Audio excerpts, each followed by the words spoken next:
Thanks for joining us on the news on Canal International, presented to you by Junior Senolapa and my humble self Gladys Ambodibang. Good day, Junior. Good day, Gladys Ambo. Bonjour à tous et à toutes. Bienvenue au 13h sur Canal 2 International. Voici les titres de votre journal.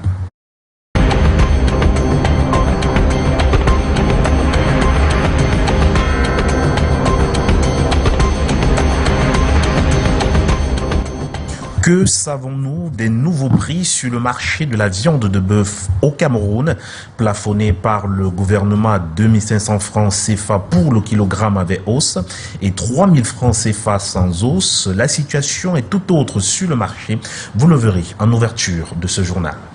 And the collapse of a crucial bridge in the Karamba area of Nkolbison within the Yaoundé 7 municipality has left thousands of residents in distress. For over 2 months, the damaged structure has severely disrupted daily life, posed a serious safety risk, and sparked urgent appeals from the community for immediate government intervention. You shall have the details in this newscast. L'armée camerounaise vient de récompenser ses vaillants soldats comme il est de tradition chaque 1er juillet au Cameroun. De part et d'autre dans le pays, s'est tenue la cérémonie de remise des épaulettes et port de nouveaux galons aux soldats ayant gagné la confiance de la haute hiérarchie militaire. Ambiance dans ce 13h. And over 30 locally elected women are currently undergoing intensive leadership training in the nation's political capital, aims at enhancing their governance skill and fostering greater female participation in politics. This seeks to empower the women to overcome gender stereotypes and confidently pursue their political ambitions. More you'll have in this newscast. Those were major stories.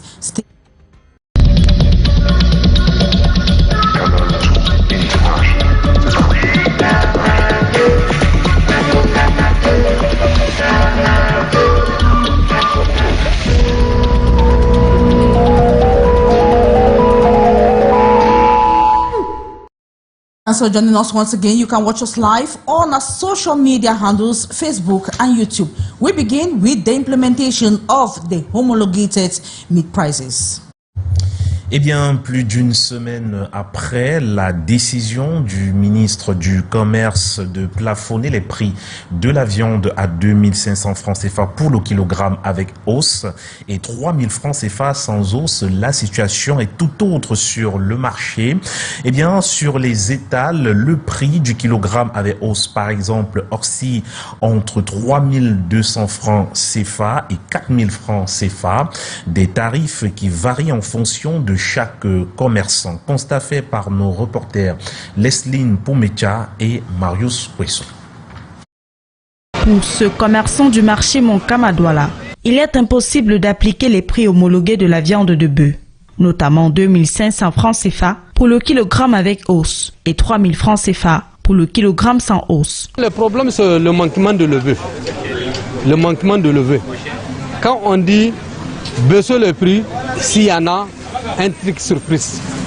Quand on dit il n'y en a pas, comment tu vas faire? Ce mardi 1er juillet, les prix ont certes régressé sur les étals, mais ils restent différents de ceux préconisés par le ministre du Commerce le 23 juin dernier. Le kilo avec os 3000.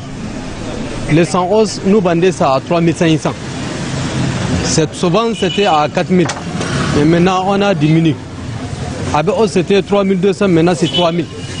Le prix de viande, on achète comme ça. Il n'y a pas de prix. Tu sais, le bœuf, ça vient, ça part, ça vient, ça part. Nous ne sommes pas au courant. Que le ministre a fait quoi? A baissé le prix. Nous ne sommes pas au courant, oui. La récente décision du plafonnement des prix se heurte à de multiples difficultés liées à l'approvisionnement des bêtes. Ça ne peut pas se faire parce que le prix de Yaoundé, ce n'est pas ce qui est le prix ici à Douala. Rien que le déplacement de bœuf qui quitte de Yaoundé pour Douala, c'est un autre prix. Et ça joue sur le prix de bœuf. Face à ces tracasseries, les commerçants et les éleveurs disent être contraints d'augmenter les prix pour rentrer dans leurs frais. Une situation subie par les consommateurs. Entre-temps, le Cameroun veut booster sa production halieutique. 12 000 tonnes de poissons annoncées sur le marché chaque année. C'est ce qu'ambitionne de produire le projet complexe aqua-industriel intégré dans la vallée du Nyong, lancé le 27 juin dans la Meufou et à Kamba. La création d'au moins 500 emplois directs et 5 000 emplois indirects est également envisagée. Le but à terme est de combler le déficit encore préoccupant dans le pays. Plus de précision avec Karel Mezachachoya et Raoul Ngoufo. Selon des sources officielles, l'offre de produits halieutiques au Cameroun s'élevait à 225 200 tonnes en 2022, alors que la demande était de 500 000 tonnes. Une offre principalement assurée par la pêche artisanale maritime, 79%, suivie de la pêche continentale, 14%, et de la pêche industrielle, 4%. L'aquaculture ne représente que 3%. C'est pour répondre à ce défi que le projet complexe aqua-industriel intégré de la vallée du Nyong a été lancé dans la Meufou et à Kamba, région du centre. Il vise à contribuer à la politique d'import-substitution portée par le gouvernement en réduisant le déficit de 3% et en augmentant l'offre nationale de 15%. Le projet voit la production de 12 000 tonnes de poissons par an, principalement du claria et du tilapia. La création de 500 000 emplois directs et 5 000 emplois indirects est également prévue. C'est pour cela que nous avons phasé le projet en 2 étapes. La finalisation des études de maturation qui permet de se positionner ou bien de garantir la technologie qui sera mise en pied au regard des contraintes agroécologiques du milieu dans lequel le projet va s'implanter. C'est à la fin qu'on pourra avoir effectivement un chronogramme et un ordonnancement avec les dates précises. Mais pour ce qui est de la maturité, elle commence au mois de juillet avec l'arrivée des experts techniques, bien technologiques brésiliens qui vont séjourner au Cameroun pour aider pendant 6 mois pour conduire l'ensemble de ces études de faisabilité afin de garantir un projet suffisamment mature. Un projet soutenu par l'État et des partenaires techniques et financiers, constitué de 4 composantes principales, dont la production industrielle d'aliments pour poissons et d'autres produits dérivés. Allons du côté de Yaoundé vivre le calvaire des populations sur nos routes. Les précisions avec vous, Gladys Sambou. Exactly, Junior. We are talking about the breach in the Kolbisong neighborhood, precisely in the vicinity of Karamba, situated in the Yaoundé 7 sub-division, that has plunged thousands of residents into a hardship, disrupting daily activities and endangering their lives. The pain is so hard that they are calling on government to look into this situation. Let's have the details with Beatrice Ngamo. In the heart of Kolbisong, especially around Karamba, a bridge linking several neighborhoods have given way, leaving a trail of frustration among commuters and local residents. The structure, which had shown signs of wear for months, finally collapsed after heavy rains some 2 months ago. The bridge is broken. Because the bridge is broken, the tar has pressed the bridge, the water cannot pass under, and now the water is passing on top of the road. Since then, crossing the area has become a perilous task. Motorists are forced to take long detours, while pedestrians risk injury during daily navigating through the unstable makeshift paths. It was first of all 100 from Kolbisong to Beatitude. It has now been 200 from here to Beatitude, 200 from here to Dagobert. And because of this water, vehicles are not passing. And when they are not passing like that, we cannot say things are not moving. Yeah, so we are really calling for the government to come and really help us. It is very bad. This situation is unbearable. The population cry out loud. It is affecting us everywhere. Everywhere. We are suffering. It's not a joke. We are suffering. We are really feeling bad because of the road. Yes, because of this water, our activities are not working again. And as you can see behind, all the houses behind are inside water. Yes, and we are afraid of cholera because the water is not clean. The water is very bad. We are afraid of cholera.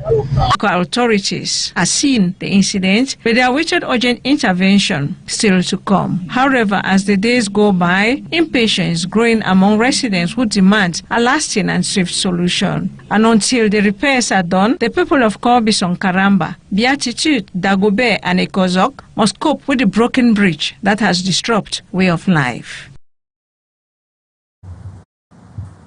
And we remain in Yaoundé this time around to talk about 15 cartons of illicit drugs that have been intercepted and seized by the gendarmerie in Obala in the center region of Cameroon. The cartons were seized, so the consignment was intercepted following investigations that were carried out recently. Let's have more. Once again, Beatrice Ngabo.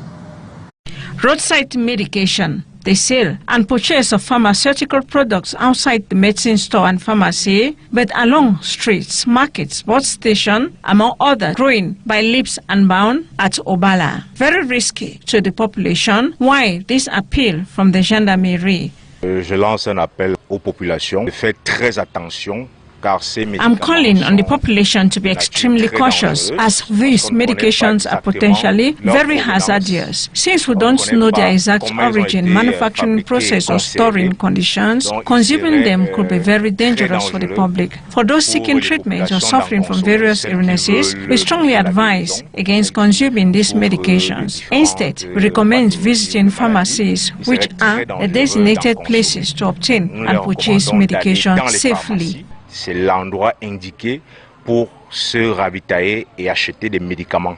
It was at the old motor park that they fell into a warehouse with large quantities of drugs from an unknown source and undisclosed destination. Dismantled a stockpile of medications valued at approximately 2 million CFA francs, consisting of around 15 cartons of various types of medications. The operation falls in line with ongoing fight against noxious, dangerous practices in the subdivisions, divisions in the central region. The individuals behind the harmful business are to answer for their crimes before the court of law. And as heavy rains batter the city of Douala, we have motorbike riders who are rushing to equip themselves with detachable, colorful and detachable umbrellas. The accessory offers a wide range of protection against the downpours, but not without raising concerns over safety. Let's have more with Sherifa Salem.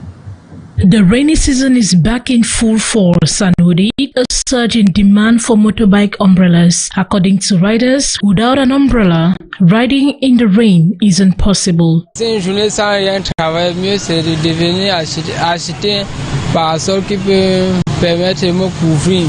These detachable umbrellas are mounted on the motorbike fuel tank and stretch out to shield both the rider and their passenger from rain and sun. Imported from China, the umbrellas are sold at 10,000 to 50,000 CFA francs.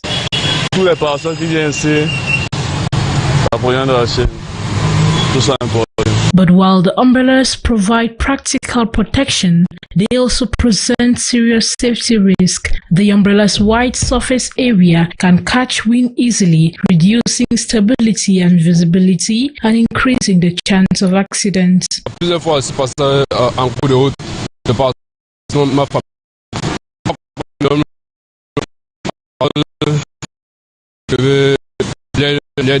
Devant moi.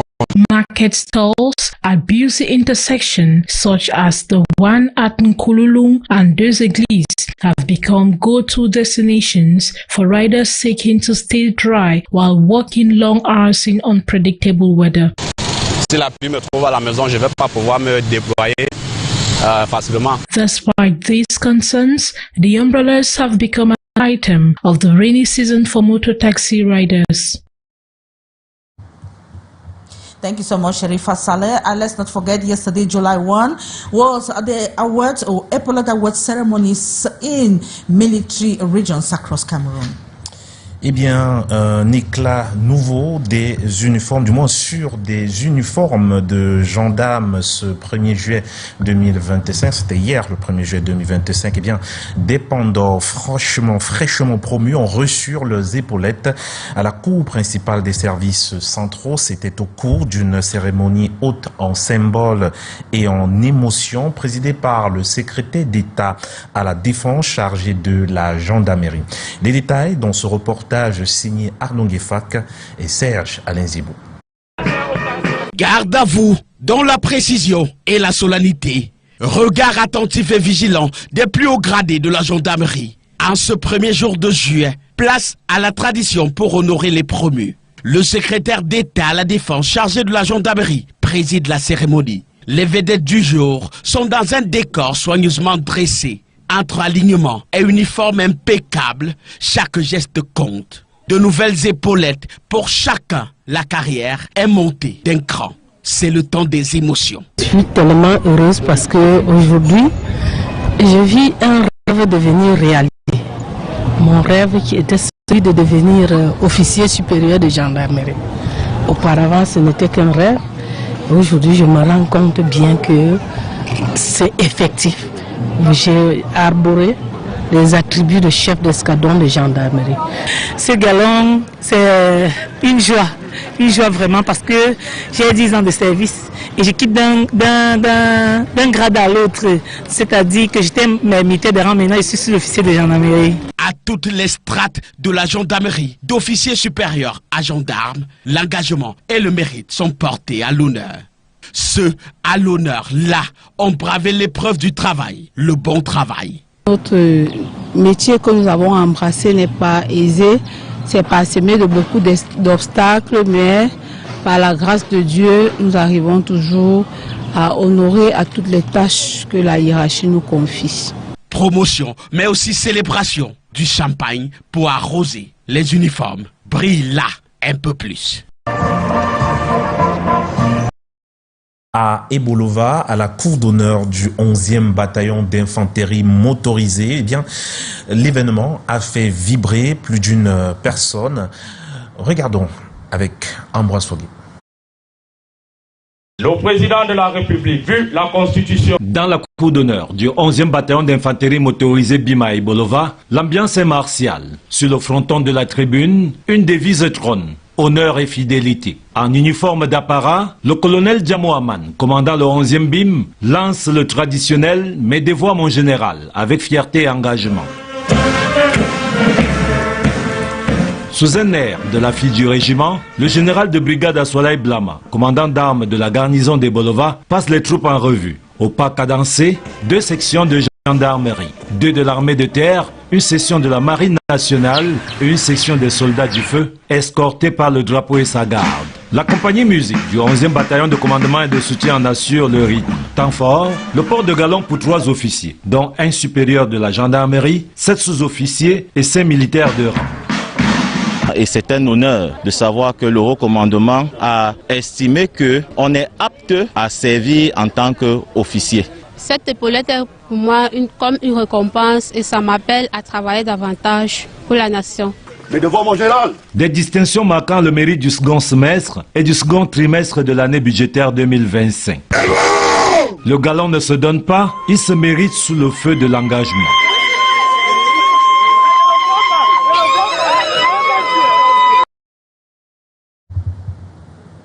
La suite du journal avec vous, Gladys Sambo.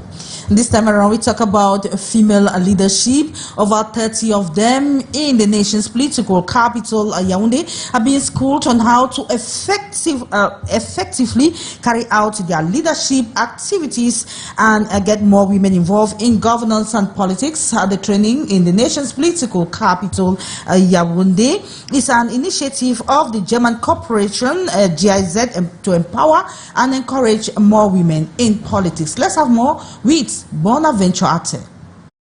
Despite the efforts made in empowering and encouraging women in leadership and politics, the political scene in Cameroon remains highly dominated by men. The Leadership and Governance Workshop for locally elected female leaders has brought together over 30 participants to share experience and exchange ideas to mobilize more women to take up leadership roles in the society, especially at the eve of elections. I'm from the northern side, and their education is the number one. If education is not there, the other one cannot follow. We women in the northern side, few of us are taking part in the educational side. So how is the formation going to help us? Is by coming and educating our leaders first, to start putting our daughters, our girls and our sisters to school, so they will know the value of what is politics. The Leadership Academy is an initiative of the German corporation GIZ that seeks to address multifaceted barriers that hinder women, including religious and cultural stereotypes. Rulers are not stopping us, but the religion is part of what is making people to believe that women cannot join politics. So we really need educators to come and educate our land in the north, to help our leaders, our promoters to put more our children, our wife. It is not too late to educate even an old woman, because educating a woman is educating a whole nation. At the end of the training, the women shall be able to unite forces and make their voices heard in local decentralized authorities, thus effectively participating in decision-making. And in politics, as Cameroon inches into the 2025 presidential elections in Cameroon, two political heavyweights from the Grand North, Bilobuba Maigari and Issa Chiruma Bakari, are stepping into the ring once again, once allies of President Paul Biya and survivors of the 1984 coup saga, their political destinies shaped by exile, imprisonment, and decades within the system, and now colliding. Are they on separate missions? Let's have that with Kejang Henry Tembe.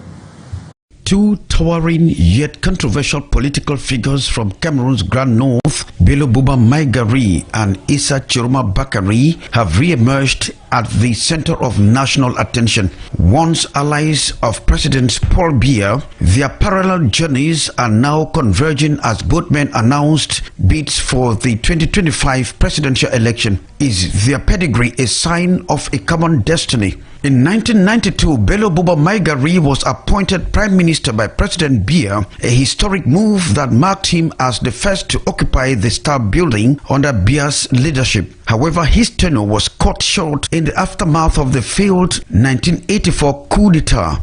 Accused of involvement, Bilobuba fled into exile. Upon his return, Buba joined the National Union for Democracy and Progress, the NUDP. In a masterful political maneuver, Buba took over the party's leadership, sidelining Ibwa and launching his presidential run in the 1992 elections.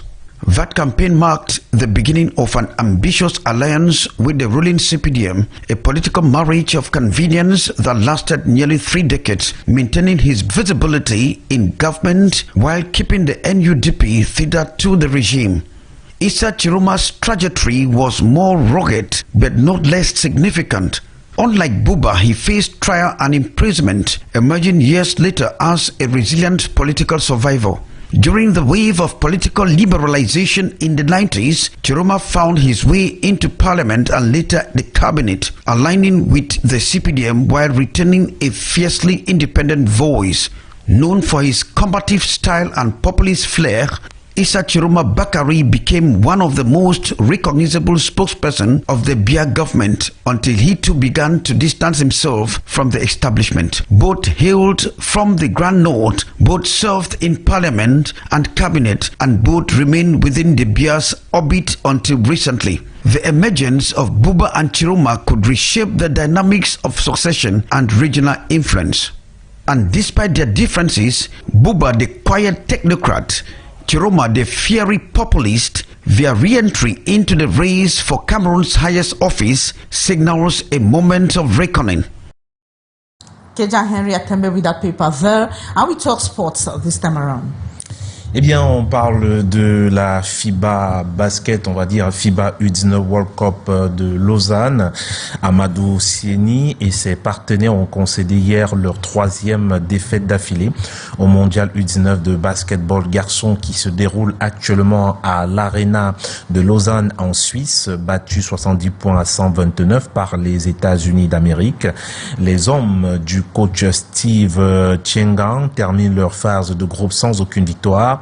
Néanmoins, les résultats des différents matchs livrés par la bande à Gédéon Basson, du moins ces résultats permettent aux Lions U19 de poursuivre l'aventure de ce mondial en prenant part à la 2e phase de la compétition.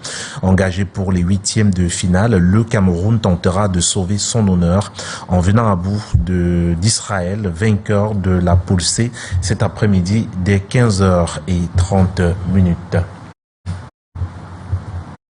Et de la musique pour animer la tanière de Lyon en basketball. Hier, justement, 1er juillet 2025, comme chaque année depuis 1994, était journée mondiale dédiée au reggae, un style musical né en Jamaïque et devenu l'écho puissant d'un héritage culturel universel, même si tous ne se réclament pas inconditionnellement, tous ne se réclament pas, on va dire ainsi, nombreux sont ceux qui, du côté de Yaoundé, face à ce courant musical.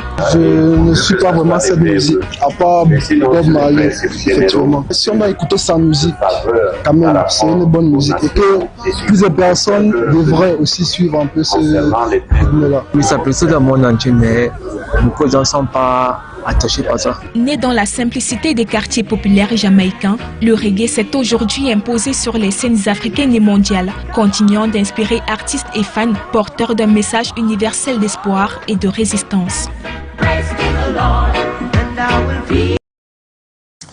Et nous sommes arrivés au terme de ce 13h sur Canal 2 International. Gladys Sambo. And it is a pleasure knowing you're watching the news on Canal International, but don't go away because we have other editions of the news that comes up within the day to keep you informed on current happenings in the country and beyond. We shall be yours again tomorrow, same time, God's willing. Bye-bye. Good day, Junior. Good day, Gladys.